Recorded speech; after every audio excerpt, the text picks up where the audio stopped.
RRB LPT civil 2 exam में 6 मई की जो सेकंड शिफ्ट हुई थी उसमें देखिए कितना बेहतरीन सवाल पूछा गया।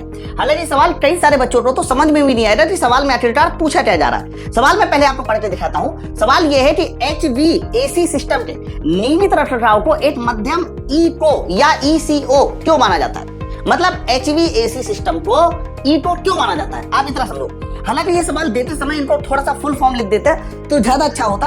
कोई बात नहीं, मैं आपको इस सवाल को पहले समझा देता हूँ कि इस सवाल का मतलब क्या है। सवाल सिर्फ इतना बोला जा रहा है कि HVAC सिस्टम को इको क्यों माना जाता है। तो पहले तो आपको HVAC सिस्टम समझना पड़ेगा कि HVAC सिस्टम का पूरा नाम क्या होता है। सर HVAC सिस्टम का मतलब ये होता है कि आप एक ऐसा सिस्टम बनाइए या फिर एक ऐसी बिल्डिंग बनाइए। मान लीजिए मेरा लैपटॉप है तो लैपटॉप एक सिस्टम है, तो मैं एक ऐसा सिस्टम बनाऊं जिसमें उसमें हीटिंग, वेंटिलेशन, एयर कंडीशनिंग, जब ये सारी चीजें एक सिस्टम में दे दी जाती है तब उसको बोला जाता है HVAC सिस्टम। मैंने अपना कमरा बनाया, उसमें हीटिंग के लिए भी विंडो है, वेंटिलेशन के लिए भी है, एयर कंडीशनिंग के लिए भी विंडो है, तो ये सिस्टम हमारा HVAC सिस्टम होगा।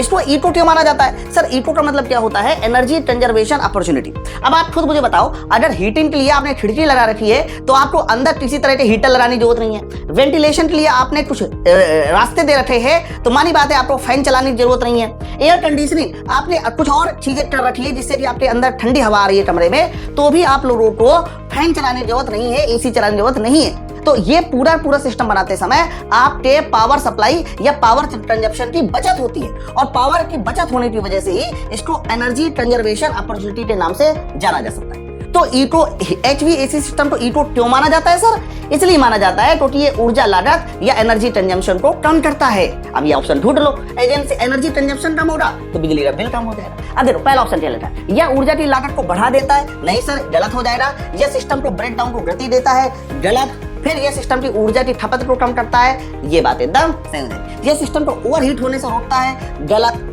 तो इस सवाल का जो सबसे सही और सबसे सटीक उत्तर होगा वो ऑप्शन नंबर C हो जाएगा कि यह सिस्टम की पावर कंजम्पशन को कम करता है। कैसा लगा कॉन्सेप्ट, नीचे मुझे कमेंट सेक्शन में जरूर बताएं। आरआरबी एलपी में फाइनल सिलेक्शन पाने के लिए आप माई पाठशाला एप्लीकेशन डाउनलोड करके मेरा कंप्लीट बैच ज्वाइन कर सकते हैं। बैच की खास बात यह है कि इसमें हर चैप्टर की डिटेल थ्योरी क्लास साथ क्वेश्चन PDF मिलेगी।